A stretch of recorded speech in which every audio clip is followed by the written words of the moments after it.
Ya hemos visto que para el pensamiento de Marx y Engels, el desarrollo de las fuerzas productivas llevaría a que en determinado momento histórico esas fuerzas productivas entrasen en conflicto con las relaciones de producción existentes, desembocando en una etapa de revolución, de transformación. Ahora, la pregunta que tenemos que hacernos es, ¿qué quieren decir Marx y Engels cuando hablan de revolución?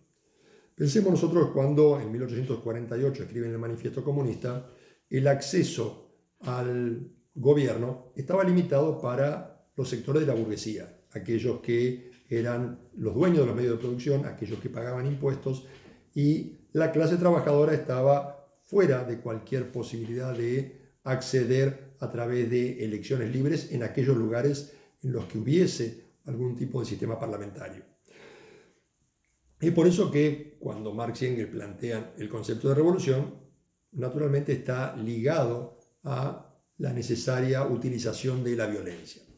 Con el paso de los años, esta situación empieza a cambiar. Pensemos que entre 1864 y 1872 tiene vigencia la Primera Internacional, esa primera organización de la cual Marx y Engels participan como fundadores y que termina a partir de la ruptura con algunos sectores ligados al anarquismo. En el año 1889, Marx fallece unos años antes, en 1882, se crea la Segunda Internacional. El panorama cuando nace la Segunda Internacional ya es muy diferente. En muchos países de Europa los trabajadores han adquirido el derecho a elegir y ya empiezan a aparecer diputados socialistas, miembros de la socialdemocracia que acceden a los gobiernos. Esto genera toda una discusión, pero al mismo tiempo trae una nueva posibilidad.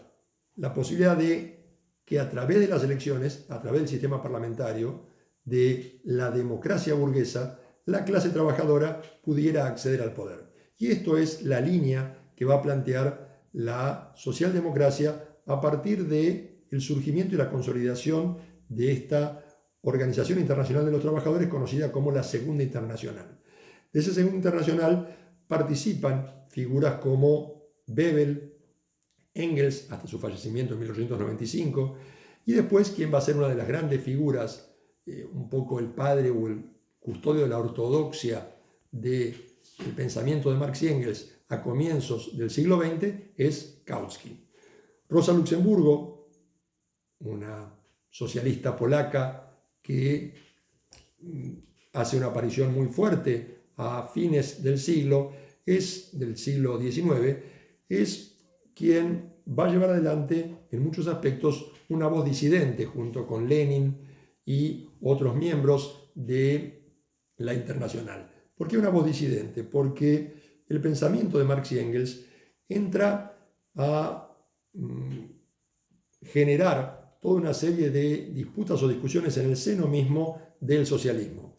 La primera gran división que se da en su pensamiento es cuando hacia 1898 quien fuera el albacea testamentario de Engels, es decir, alguien con mucho conocimiento de las obras de Engels y reconocido socialista que nunca dijo haber abandonado el marxismo, como era Bernstein, plantea en una serie de escritos algunas disidencias. Él en realidad no dice que sean errores de Marx, sino que dice que el paso del tiempo ha hecho que algunos aspectos del marxismo sea necesario analizarlos nuevamente, y justamente utiliza el término de revisarlos, este concepto del revisionismo. El revisionismo que plantea Bernstein en realidad provoca un cisma dentro del socialismo, porque las críticas de Bernstein llegan a negar el valor de la dialéctica, a negar la teoría del derrumbe, esa teoría por la cual el propio desarrollo de las fuerzas productivas iba a llevar a la destrucción del sistema capitalista, e incluso cuestiona las bases mismas de la teoría del valor. Rápidamente, dos socialistas prominentes cuestionan a Bernstein y critican duramente sus posturas. Ellos van a ser Kautsky y, por otro lado, Rosa Luxemburgo. Volvamos ahora a esta lectura que hacen la Segunda Internacional del concepto de revolución. El concepto de revolución, y el mismo Engels lo reconoce en algunos trabajos antes de su fallecimiento, es un concepto que en realidad lo que se refiere es a una cuestión científica, revolución como cambio, como transformación, como salto cuantitativo-cualitativo, pero no necesariamente implica el uso de la violencia. Justamente la posibilidad de acceder a través de elecciones va de la mano con el desarrollo de las fuerzas productivas y al mismo tiempo el crecimiento de una conciencia en la clase trabajadora. La clase trabajadora va a tomar conciencia de su posición, de la necesidad de la toma del poder, y a partir de ahí, a través de elecciones libres, de un proceso democrático, podrá, decía la Segunda Internacional, Engels, Kautsky, Rosa Luxemburgo, podrá acceder al poder sin necesidad de la violencia. Por eso hablan de lo que se conoce como la vía democrática de acceso al poder. Esto es muy importante porque cuando a partir de, hablamos ya comienzo del siglo XX, empieza a estar presente la idea de una posible guerra internacional, la Segunda Internacional asume una postura muy clara que es no a una guerra imperialista, no a una guerra en la cual los trabajadores van a ser enviados al campo de batalla para enfrentarse trabajadores de Francia contra trabajadores de Alemania, contra trabajadores de Inglaterra. El planteo justamente es la Segunda Internacional y los representantes del socialismo en cada uno de los parlamentos que ya habían accedido para ese momento en Francia, en Inglaterra, en Alemania, debían oponerse duramente a la guerra. Por eso el primer postulado era la paz.